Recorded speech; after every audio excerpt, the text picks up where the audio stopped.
এই এত সব খাবার সব আমার? হ্যাঁ রে হ্যাঁ, ঠিক ভাবছিস। এই সব খাবার তোরই জন্য। অমল ওখান থেকে কিছু খেয়ে নিল আর বাকিটা রেখে দিল ওর বড় ভাই কমলের জন্য।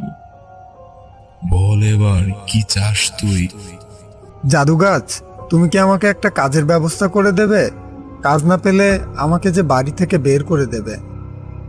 জাদু গাছ জাদু বলে একটা মাছ ধরার জাল এনে দিল অমলের সামনে। তারপর অমলকে বলল, এই নে রে অমল, এই জালটা আজ থেকে তোর। এবার তোর আর কষ্ট থাকবে না।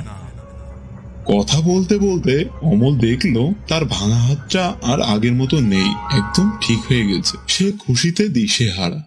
জাদু গাছ, তোমাকে অনেক ধন্যবাদ। তুমি আজ আমার অনেক উপকার করেছো।